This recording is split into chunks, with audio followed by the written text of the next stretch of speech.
Hi, welcome back to our channel.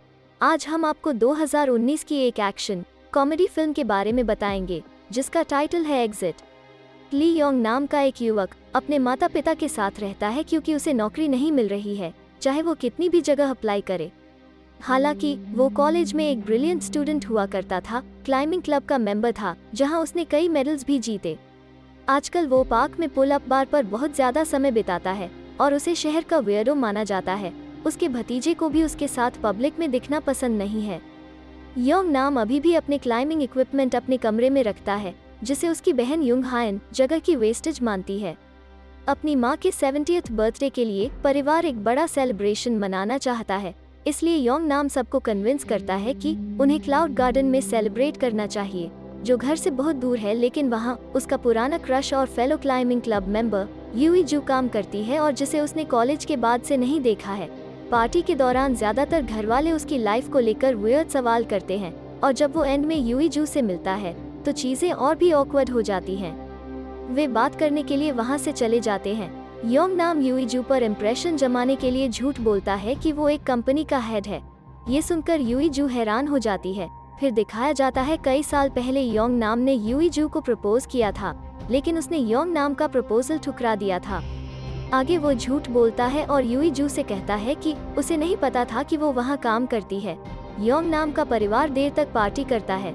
Manager गू ने employ से कहा कि वे घर जा सकते हैं और चिंता न करें, क्योंकि वो और यूई जू, जो वाइस मैनेजर है, वो प्लेस को क्लोज कर देंगे। वो एक अच्छे केयरिंग बॉस के रूप में सामने आता है, लेकिन रियलिटी में उसके पास केवल इसलिए यह पोजीशन है क्योंकि वो मालिक का बेटा है और दूसरे एम्प्लॉयज के वहाँ नहीं होने पर वो यूई जू के साथ फ्लर्ट कर सकता है। उसे समझ नहीं आता कि कैसे यूई जू का दिल जीता जाए जो उसमें इंटरेस्टेड नहीं है। इस बीच पास की एक गली में एक नकाबपोश स्ट्रेंजर एक बड़े ट्रक को बुरी तरह पार्क करता है और उसकी चाबी तोड़ देता है ताकि बाद में कोई उसे हिला न सके। फिर वो ट्रक के वाल्व खोलने के लिए आगे बढ़ता है। उसके अंदर की टॉक्सिक गैस को रिलीज करता है जो जल्द ही पूरे शहर में फैलने लगती है और हर वो इंसान जो इसे सूंघता है वो मरने लगता है। लोगों में भगदड़ मच जाती है। अपनी जान बचाने के लिए रास्ते में एक्सीडेंट्स हो रहे हैं और दहशत बढ़ रही है, लेकिन क्लाउड गार्डन में लोग बाहर हो रही इस तबाही से अनजान है। जबकि यूई जू एक दोस्त के साथ फोन पर है जो उसे योंग नाम के बारे में बताता है कि वो झूठ बोल रहा है। वही परिवार तब तक जश्न मनाता रहता है जब तक कि बाहर से एक कार क्रैश होकर खिड़की से अंदर नहीं आ जाती। अब डरे हुए सब लोग बाहर भागते हैं, यह पता लगाने के लिए कि वो जहरीली गैस फैलती जा रही है और उनके ब्लॉक तक पहुंचने वाली है। यूई जू उन सभी को वापस अंदर ले आती है, लेकिन योंग नाम एक पल और रुकता है अपनी बहन को खोजने के लिए जो अपनी कार ढूंढने निकली थी। युंग हायन ने गैस इनहेल कर ली होती है, इसलिए योंग नाम जोखिम लेता है और टॉक्सिन सूंघने के बाद सांस लेने में उसकी मदद करता है। वो उसे अंदर ले जाने की कोशिश करता है इससे पहले वो और गैस इनहेल करे। हालांकि वो अभी भी खराब स्थिति में है और उसके फेस पर रैशेस दिख रहे हैं। योंग नाम और यूई जू शहर की स्थिति देखने के लिए खिड़की से बाहर देखते हैं और नोटिस करते हैं कि गैस बढ़ रही है, इसलिए वे परिवार को छत तक भगाने की कोशिश करते हैं। योंग नाम के पिता जंग सू को अभी भी समझ में नहीं आता कि यह कितना क्रिटिकल है और वो वहां से जाना चाहते हैं, लेकिन शुक्र है कि उसी पल सभी को अपने फोन पर एक इमरजेंसी मैसेज मिलता है जिसमें कहा गया है कि उन्हें हाईएस्ट अवेलेबल पॉइंट पर जाना चाहिए और अपने बचाव के लिए हेलीकॉप्टर का वेट करें। वो सभी ऊपर की ओर दौड़ते हैं, लेकिन टेरेस का दरवाजा लॉक्ड होता है। मैनेजर गू के पास चाबी नहीं है, इसलिए यूई जू लोगों को लेकर नीचे जाती है। वो अभी तक गैस तक नहीं पहुंचे हैं। टीवी पर एक गवर्नमेंट एम्प्लॉय दिखा रहा है कि सावधानी कैसे बरती जाए। गैस मास्क इस नई जहरीली गैस को सांस लेने से रोकने के लिए अच्छे हैं, लेकिन वे केवल 10 से 15 मिनट तक ही बेनिफिशियल हैं। रैशेस और ब्लिस्टर्स से बचने के लिए जितना हो सके शरीर को ढकना जरूरी है। हेलीकॉप्टर लोगों को बचा रहे हैं। नागरिकों को उन्हें मैसेजेस भेजने की जरूरत नहीं है, उन्हें मिलने पर बचा लिया जाएगा, न कि उनकी कॉल्स के हिसाब से। यूई जू को याद है कि होटल ने कुछ समय पहले 3 गैस मास्क प्राप्त किए थे, लेकिन वो उन्हें ढूंढ नहीं पा रही थी क्योंकि अनाउंसमेंट सुनते ही मैनेजर गू ने उन्हें अपने लिए छिपा लिया था। यह सुनकर कि छत का दरवाजा बाहर से खोला जा सकता है, योंग नाम को एक आइडिया आता है। वो खिड़की पर चीजों को तब तक फेंकता है जब तक कि वो उसे तोड़ नहीं देता। फिर वो यूई जू से कुछ रस्सी मांगता है जिसका उपयोग वो बिल्डिंग पर चढ़ने और दरवाजे तक पहुंचने के लिए कर सकता है। यूई जू उसके हाथों के लिए एक हुक और कुछ चौक के साथ उसे रस्सी देती है फिर योंग नाम आगे बढ़ता है। योंग नाम ने अपने परिवार की चिंताओं को नजरअंदाज किया, परिवार से चिंता न करने की गुहार लगाई और अगले दरवाजे से बिल्डिंग की छत पर कूद गया। वो रेलिंग तक पहुंचता है और फिसल जाता है, लेकिन फॉर्चूनेटली वो उस पर पकड़ बना लेता है और वापस चढ़ जाता है। अच्छे ग्रिपिंग पॉइंट्स को खोजने के लिए क्लाउड गार्डन बिल्डिंग की जांच करने के बाद योंग नाम रस्सी को उस छत से बांधता है जिस पर वो है और खुद वापस क्लाउड गार्डन में कूद जाता है। दीवारों की डिफरेंट नब्स और डेकोरेशन पर वो अटक जाता है। वही उसका एक रिश्तेदार उसे रिकॉर्ड करता है ताकि पूरा परिवार उसे अपने फोन पर देख सके। एक नब से दूसरे नब पर खतरनाक तरीके से चढ़ने के बाद वो बिल्डिंग की दीवारों के चारों ओर घूमते हुए अपना रास्ता बनाने की कोशिश करता है, लेकिन पाता है कि वो लास्ट सेक्शन तक नहीं पहुंच सकता क्योंकि रस्सी बहुत छोटी है। इसलिए वो जोखिम लेता है और उसे खोल देता है, यानी अब उसे गिरने से कोई नहीं बचा सकता।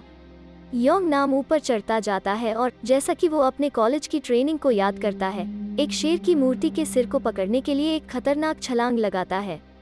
इसका एक नुकीला दांत टूट जाता है, लेकिन योंग नाम दूसरे को पकड़कर छत पर कूद जाता है। बिना समय गवाए वो जल्दी से दरवाजा खोलता है और अपने परिवार को अंदर आने देता है। उसकी माँ योंग नाम पर लगी चोटों को लेकर परेशान दिखती है। वही जंगसू उसे खुद को खतरे में डालने के लिए डांटता है। एक हेलीकॉप्टर उनके सर पर उड़ता हुआ दिखता है। वे उसका ध्यान आकर्षित करने की कोशिश करते हैं, लेकिन वे दिखाई नहीं देते हैं। इसलिए यूई जू कुछ कोशिश करने का फैसला करती है। सबके फोन के साथ वो एच बनाती है और सोर्स सिग्नल भेजने के लिए सबके फोन स्क्रीन को टैप करती है। उम्मीद है कि अगले हेलीकॉप्टर को चमकती रोशनी दिखाई देगी। इस बीच न्यूज़ उस आदमी के पीछे की स्टोरी का खुलासा कर रही है जिसने गैस रिलीज की। ट्रक ड्राइवर, जो एक लैब का साइंटिस्ट और को-फाउंडर है, एग्जीक्यूटिव्स द्वारा अपनी ही कंपनी से निकाल दिए जाने के बाद उसका दिमाग खराब हो गया। गैस की लॉन्ग लाइफ होती है जो कम अमाउंट में भी तेजी से फैल सकती है। योंग नाम का परिवार अभी भी अपने फोन से लाइट फ्लैश कर रहा है, लेकिन यह काम नहीं कर रहा है। इसलिए दो कजिन्स कैरियोकी माइक्रोफोन और स्पीकर लाते हैं यह देखने के लिए कि क्या उन्हें सुना जा सकता है। हालांकि आखिरकार हेलीकॉप्टर का ध्यान इस ओर जाता है। रेस्क्यू स्क्वाड वेट लिमिट की वजह से सभी लोगों को बचाने के लिए तैयार है, सिवाय एक के। इसलिए यूई जू पीछे रुकती है तो योंग नाम भी रुकने का फैसला करता है और साथ में वे हेलीकॉप्टर को उड़ते हुए देखते हैं। वे रोने लगते हैं। योंग नाम यूई जू से वादा करता है कि यह सब खत्म होने के बाद वो एक अच्छी नौकरी ढूंढेगा और फिर वो दोनों मिलकर हेलीकॉप्टरों का ध्यान आकर्षित करने की कोशिश करते रहते हैं। यह देखकर कि उनकी बिल्डिंग के अंदर भी गैस बढ़ रही है, वे उस जगह को छोड़ने की योजना बनाते हैं। उन्होंने मास्क पहन रखे थे जो मैनेजर गू ने चोरी किए थे और उन्होंने पूरे शरीर को प्लास्टिक की थैलियों से और दस्ताने से ढक लिया था। फिर वे सड़क पर जाने से पहले एक बैग में जितना पॉसिबल हो सके उतनी रस्सी और चौक डालते हैं, मदद खोजने की कोशिश करने के लिए। हालांकि आसपास कोई नहीं है और मास्क का लाइफ स्पैन समाप्त होने वाला है, इसलिए वे एक रैंडम बिल्डिंग में एंटर करते हैं और छत पर पहुंचते हैं, केवल यह पता लगाने के लिए कि वहां भी गैस पहुंच गई है। योंग नाम अपने आखिरी मास्क से अपना मास्क बदलता है और मेट्रो स्टेशन के लिए नीचे जाता है, जिससे वो ट्रेन से एक नया मास्क यूई जू के लिए प्राप्त कर सके। अपने दस्ताने उतारकर जोखिम लेने के बाद वो वापस आता है। पहले तो यूई जू उस पर गुस्सा होती है, यह सोचकर कि वो उसे छोड़कर चला गया था, लेकिन जब उसे पता चलता है कि वो उसकी ही तलाश कर रहा था तो वो उसे तुरंत माफ कर देती है। वे सड़क पर लौट आते हैं और एक ऐसी बिल्डिंग में एंटर करते हैं जहां के फ्लोर तक गैस नहीं पहुंची है, साथ ही जहां वे अपने मास्क और प्लास्टिक बैग सूट उतार सके। हालांकि हायर फ्लोर्स के दरवाजे बंद हैं, इसलिए उन्हें अगले बिल्डिंग की छत तक पहुंचना होगा, जो कि इन बिल्डिंग से दूर है जिन पर वे आसानी से कूद गए थे। वे जिस जिम में हैं उससे कुछ वेट्स लेते हैं और उन्हें रस्सी से बांध लेते हैं ताकि वे उन्हें उस गैप के बीच से फेंक सके और उन्हें सीधा और आसान बना सके। यूई जू पहले जाती है क्योंकि वो हल्की है और सक्सेसफुली पार कर लेती है। हालांकि जब योंग नाम की बारी आती है तो चीजें कॉम्प्लिकेटेड हो जाती हैं, क्योंकि गैस इस छत तक पहुंच रही है। यह वेंटिलेशन सिस्टम में एंटर करनी शुरू हो चुकी है, इसलिए योंग नाम वापस जाता है और रास्ता पार करने के लिए अधिक वजन के साथ मास्क और अधिक रस्सी फेंकता है। इस बीच यह पता चलता है कि पानी धुंध को घोल रही है, इसलिए फायरमैन ने इस पर काम करना शुरू कर दिया है, लेकिन इसमें थोड़ा समय लग रहा है। जंग सू और उनके दो और रिश्तेदार उन्हें डिजास्टर जोन के करीब ले जाने के लिए एक टैक्सी वाले को एक्स्ट्रा पैसे देते हैं ताकि योंग नाम को खोजने का प्रयास कर सकें। वहां उन्हें एक न्यूज स्टेशन के लिए काम करने वाले दो आदमी मिलते हैं जो उस डेंजरस एरिया में घुसकर लाइव स्ट्रीम करके कुछ दिलचस्प खोजने के लिए ड्रोन का यूज कर रहे हैं। जंगसू उन्हें पैसे देकर इसका फायदा उठाता है अपने बेटे को खोजने के लिए।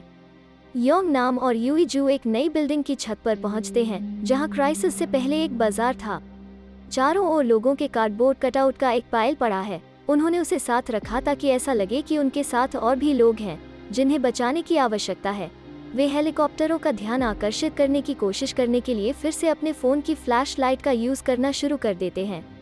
अचानक वे किसी के चिल्लाने की आवाज सुनते हैं। दरअसल सड़क के उस पार की बिल्डिंग में एक क्लास में बंद बच्चों का ग्रुप है।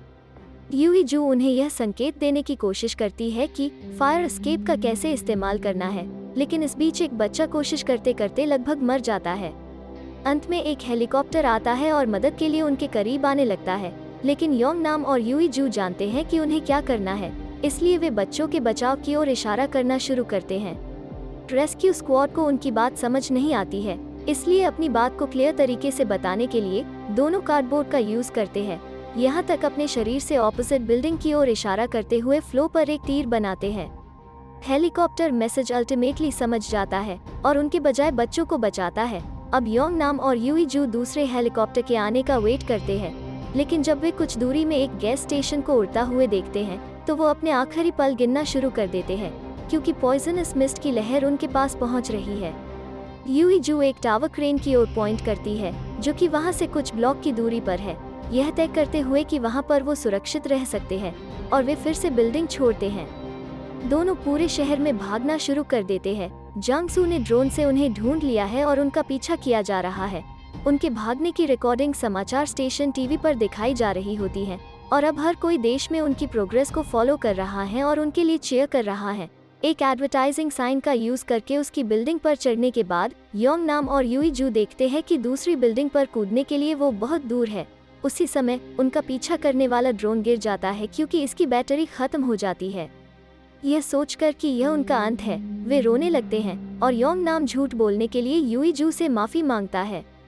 दोनों गले लगते हैं। उनका छोटा सा मोमेंट अचानक एक भिनभिनाने वाली आवाज और लाइट्स के झुंड से डिस्ट्रैक्ट हो जाता है। यह ड्रोन का एक ग्रुप है जो अलग अलग सिटीजन्स द्वारा भेजा गया है, जो उनकी मदद करना चाहते हैं और उनके साहसिक कार्य की स्ट्रीमिंग जारी रखना चाहते हैं। तभी योंग नाम को एक आइडिया आता है और वो चौक की मदद से फ्लो पर कुछ लिखता है, जिसे ड्रोन्स पढ़ते हैं और वैसा करने के लिए तैयार हो जाते हैं। ड्रोन कुछ रस्सी लेता है और कुछ फेल्ड ट्रायल्स के बाद उसे दूसरी बिल्डिंग की एक पाइप से बांध देता है। अब योंग नाम और यूई जू इसके थ्रू स्लाइड कर सकते हैं। दुख की बात यह है कि अपने वजन के कारण वे दूसरी तरफ नहीं जा पाते, इसके बजाय वे बीच में फंस जाते हैं। उनका वजन रस्सी को पाइप से फिसलाने का कारण बनता है। यूई जू योंग नाम के बैग से प्लायर निकालती है और रस्सी काटती है, इस उम्मीद में कि वे टार्ज़न कपल की तरह झूलते हुए सामने वाली बिल्डिंग पर जा गिरेंगे। हालांकि उसी समय पाइप से रस्सी ढीली हो जाती है और वे नीचे गिर जाते हैं। अचानक स्ट्रीम देखने वाला हर कोई सिटीजन सोचता है कि वे मर चुके हैं। रेस्क्यू हेलीकॉप्टर अभी भी चक्कर लगाता है, लेकिन जब वे जाने वाले होते हैं तो वे देखते हैं कि योंग नाम और यूई जू क्रेन तक पहुंचने में कामयाब रहे हैं, इसलिए वे अंत में उन्हें बचाने के लिए जल्दी से उनके पास पहुंचते हैं। उन्हें सिक्योर्ड एरिया में ले जाया जाता है। योंग नाम अपने परिवार से मिलता है और यूई जू अपने माता पिता को यह बताने के लिए कॉल करती है कि वो ठीक है। मैनेजर गू उससे मिलने आता है और उसे एक पेट नाम से बुलाता है जिससे वो नफरत करती है, इसलिए वो उसे मारती है और उसे ठुकरा देती है। बाद में योंग नाम उसे वो हुक वापस देने की कोशिश करता है जो उसने उसे दिया था, लेकिन वो उससे कहती है कि वो उसे बाद में दे सकता है जब वे दोबारा मिलेंगे। वे दोनों मुस्कुराते हैं, फिर अचानक होने वाली बारिश का आनंद लेते हैं और बारिश टॉक्सिक गैस को साफ कर देती है। इसी के साथ हमारी वीडियो हैप्पीली एंड होती है। तो कैसी लगी आज की हमारी रिकैप वीडियो? हमें कमेंट करके बताएं। वीडियो को लाइक और शेयर करें, साथ ही चैनल को सब्सक्राइब करना न भूलें।